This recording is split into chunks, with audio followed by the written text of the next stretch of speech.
Anak-anak sebaiknya tidak keluar di tengah malam. Jika tidak hati-hati, mereka akan dibawa pergi oleh raksasa misterius. Dia sering beraksi tengah malam. Memakai jubah hitam. Jika dia bertemu manusia, dia akan segera menyamar dalam kegelapan. Sophie tidak sengaja melihat raksasa itu. Monster setinggi 7 meter datang ke arah gadis itu. Sebuah tangan raksasa menyembul dari jendela. Sophie kecil dibawa pergi. Raksasa melintasi jalan raya. Pergi sangat cepat melalui pinggiran kota. Berlari melalui hutan seperti badai. Sangat cepat melintasi laut besar. Dia melompat ke awan masuk alam raksasa. Sophie digantung di tembok. Raksasa itu mengambil pisau dan mengasahnya terus-menerus. Sophie memikirkan cara untuk melarikan diri. Gadis kecil itu berlari di sepanjang jeruji menuju jendela. Tapi tidak cukup kuat untuk membuka jendela raksasa. Bahkan mengejutkan para raksasa. Dia memasukkan Sophie ke dalam panci dan mengaduknya beberapa kali. Di meja raksasa dengan pisau memotong makanan menjijikkan. Ini disebut acar, makanan kelas rendah. Sophie kecil takut ketika dia melihatnya. Tiba-tiba terdengar suara teriakan dari luar. Buka pintu dan melihat sekelompok raksasa datang. Orang tua itu berkata bahwa ada 9 raksasa di wilayah ini. Dia terlahir terbelakang, yang terpendek dari semuanya, disebut kurcaci.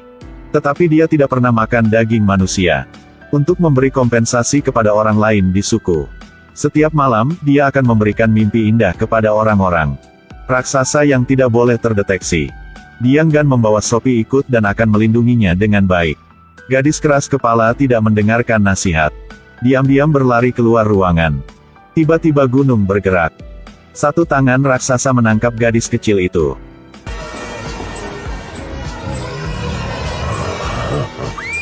Ini adalah wilayah punya raksasa, manusia tidak boleh masuk ke dalam. Orang tua ini adalah orang paling kecil di dalam suku. Dia hanya bisa makan acar yang menjijikkan, dan minum minuman ringan buatan sendiri. Karena gas turun ke bawah, suara sendawa juga berbeda.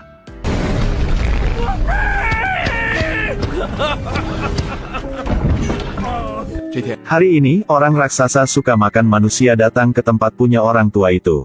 Sophie adalah manusia, jadi buru-buru sembunyikan.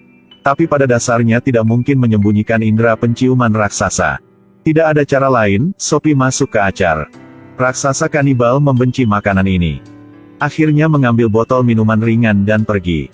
Sophie kecil lolos. Lelaki tua itu membawa Sophie ke gudang simpan mimpi indah. Mandi, lalu ganti baju baru. Mereka berangkat untuk menemukan mimpi indah. Tapi mereka harus melintasi wilayah raksasa dulu. Lelaki tua itu berjalan dengan lembut.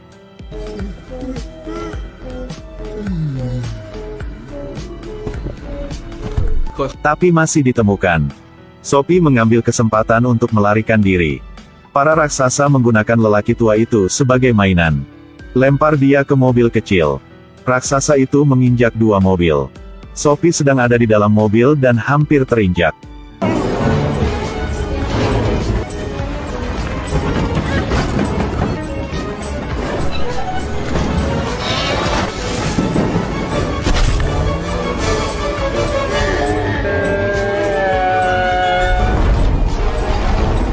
Tiba-tiba hujan turun dengan lebatnya, para raksasa sangat takut dengan hujan, mereka mencari tempat untuk bersembunyi.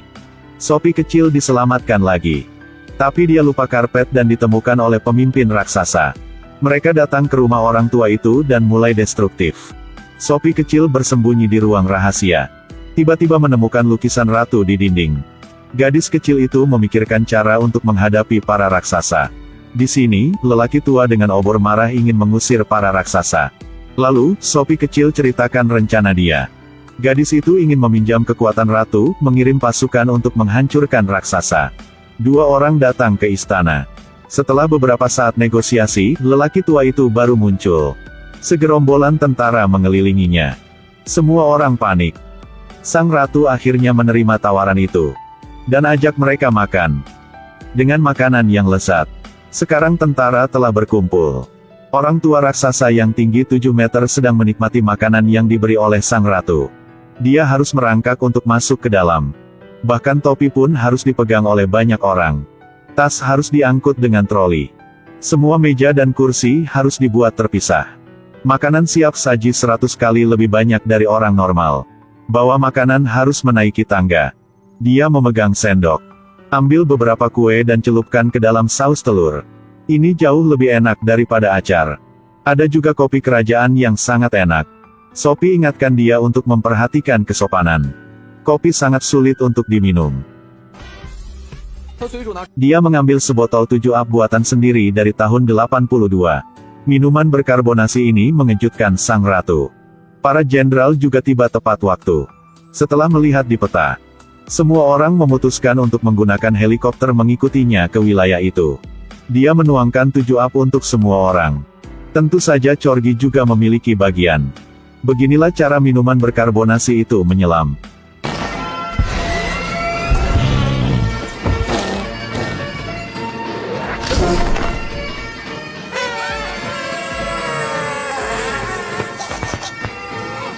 Mereka segera berangkat ke wilayah itu terlebih dahulu. Menyeberangi lautan luas, melintasi pegunungan tinggi. Sesuai rencana, Sophie menggunakan waktu ketika raksasa itu sedang tidur untuk melepaskan mimpi buruknya.